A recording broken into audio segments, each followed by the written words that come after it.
Hey guys, wanted to pop on here and see if we can't find some trades. And thinking that this that this video would be pretty relatable to a lot of people. It's 7:30, 7:40 where I live. Everyone's kind of settling down for the night. There's not much left to do for the day, and maybe you're bored, right? Maybe you want to hop on, try to make some money. This is your only free time after work. You're just looking for something to do, and a lot of us end up finding ourselves on the charts. So I want to go over how we could use the system to potentially find some trades to get into. And for today's video, I mean, we don't really need to worry too much. We just had AUD CPI come out a little bit ago. That came out higher than expected. Huge moves on AUD pairs. And so we've gotten a lot of volatility from that, and we're not expecting anything else until tomorrow morning with the rate statement. So pretty slow type of night. We just got some new signals in about 40 seconds ago. So this is how I always start out. And let me make this a little bit bigger. I want to make sure you guys can see everything here.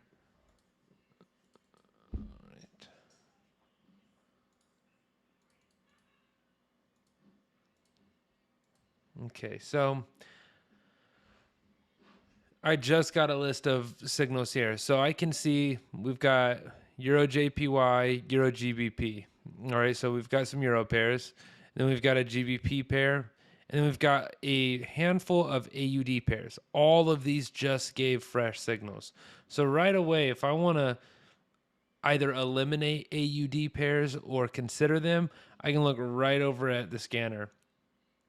All right, if I switch it over to multi-time frame mode, it'll calculate everything, and I can see right away that on the 5-minute chart or on the 5-minute time frame, my AUD pairs are moving down, but on my minute 15 and minute 30, they're up. And you guys know that when I'm taking trades, I like for my base side to be all red or at least below 50, and I like my quote side to be below 50. But because we have 1, 2, 3, 4, 5 AUD signals, AUD pair signals all at the same time, I can go ahead and just look at the base side, and right away I know that I'm gonna eliminate those. Right, so I'm gonna eliminate those. This is live mode. I'm just checking to see what it looks like. So I like to keep things systematic here and rule based, although I can switch over to live and see that yes, in fact, these, if I go to any of these AED pairs, they're probably dropping, right? They probably are moving down, right? And they are, after, of course, this big move up that we had here. So, but at the time of the signal, at the time of the candle closing, they were not, right? They were not moving down. So I like to keep everything systematic here. So my next idea would be, all right, well, let's look at the GBP JPY sell signal. How do my pound pairs look? Well, they were also mixed up. They were all above 50, right? So I'm not selling GBP. So that eliminates this for me right here, right? Now, Euro GBP. How do my Euro pairs look for a buy? They're all above 50. That looks good. Right now, I can't see GBP on the quote side because there's only one pair that ends in GBP.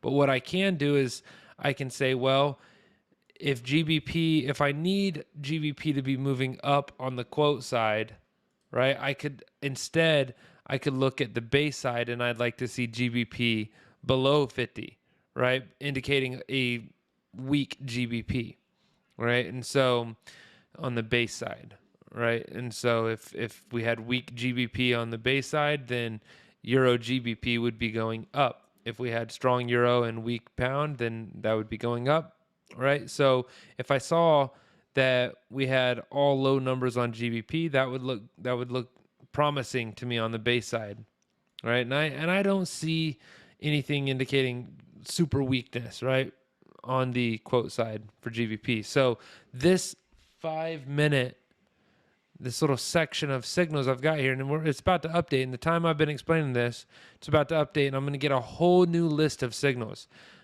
Now, I've explained it to you, so obviously it took minutes to explain all of this, but But if I'm just doing this myself, it's in an instant, right? I can quickly look at it. I'm just trying to share this with you guys over and over to share my thought process while I'm looking at everything. Yes, I'm looking for fresh signals. This is what gives me a good idea right away. But then my eyes are going right over here to start confirming things. And personally, I like to leave mine on current, and then I'll switch to multi-time frame when and if needed, right? And so let's see, we're about to get new signals. All right.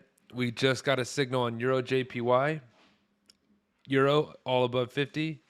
JPY not all above 50, but pretty high. This doesn't look too bad. Okay, just saying this doesn't look too bad, but this is not the best signal that I can see. But I can see that my Euro pairs are up, my GBP pairs are up, and my NZD pairs are up. So GBP NZD or Euro NZD would be fine. And this is showing up here on the scanner as a potential buy, or it was. Let me see. Oh, I think I was in. I don't know why that switched, but Euro AUD. Let me see. We said Euro or GBP, and then we had NZD. So Euro NZD got a little bit wider spread here. I think my data just updated when I switched to that pair, and that's why this switched over. But right now it's saying that Euro AUD would be good, and that's based on these numbers here and these numbers here. Personally, I see Euro NZD as a better option, or GBP NZD. So I'm going to go to that. GBP NZD. Wide spread. Wow. Yeah, that's a 3.5 pip spread here, which this system doesn't take any of that into effect, but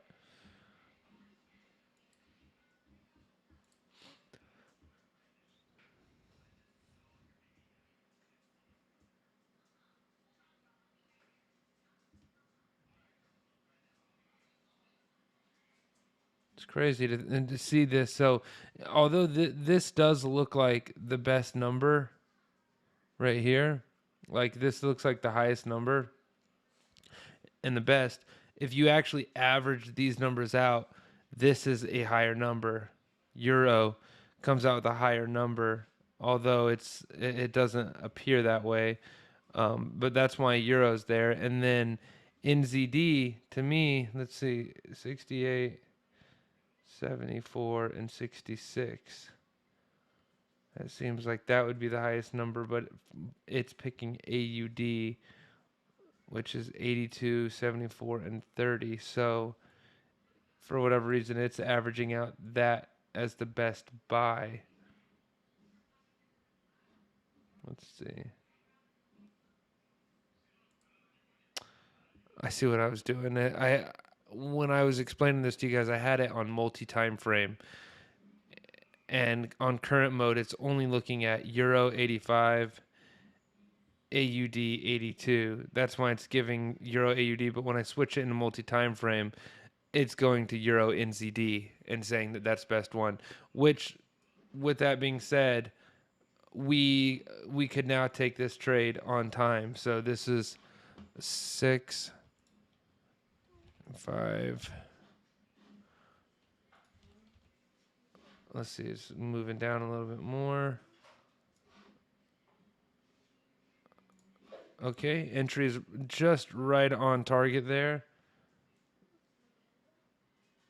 With our stops right below the low.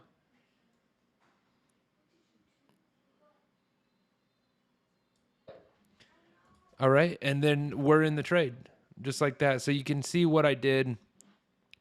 Messed up a little bit because I had this on current mode. And while I was explaining things to you guys, I had it in multi-time frame. That's why it switched from Euro NZD to Euro AUD, and I was like, I don't know what's going on here.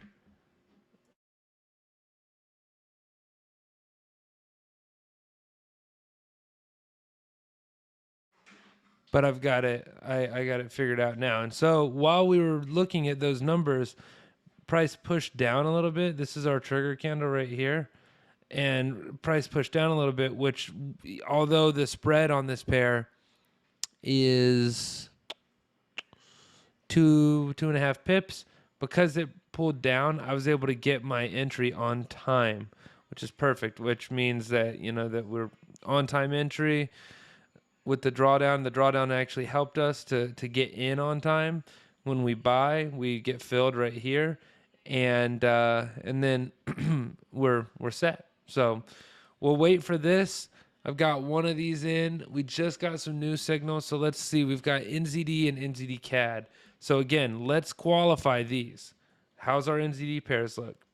Not going to happen, right? We know right away that these NZD pairs that we just got a buy signal on, we are not going to be trading those because we don't have on the base side, we do not have all pairs up above 50. Now we do have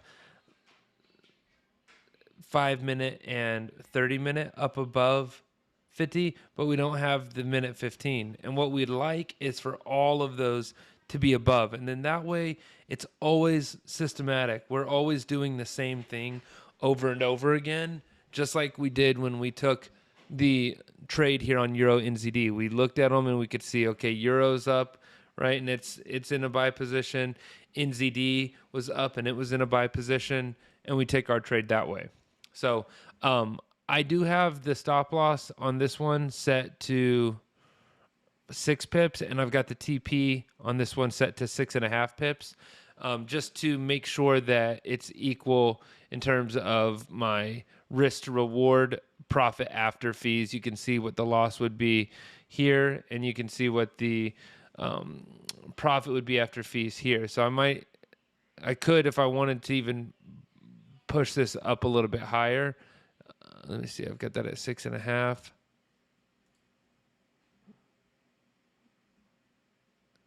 We'll leave it right here. So I'll come back in just a moment.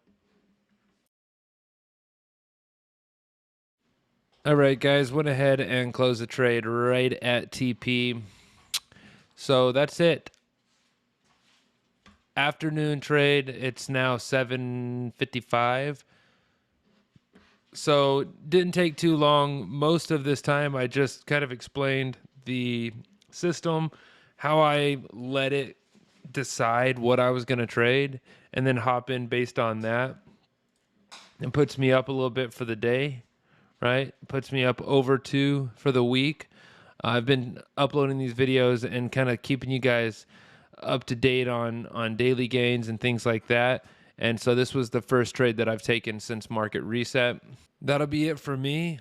Last trade of the day. If I see another one, I might hop in here, start recording, and I'll show you guys some more. But until then, I'll see you guys on the next video.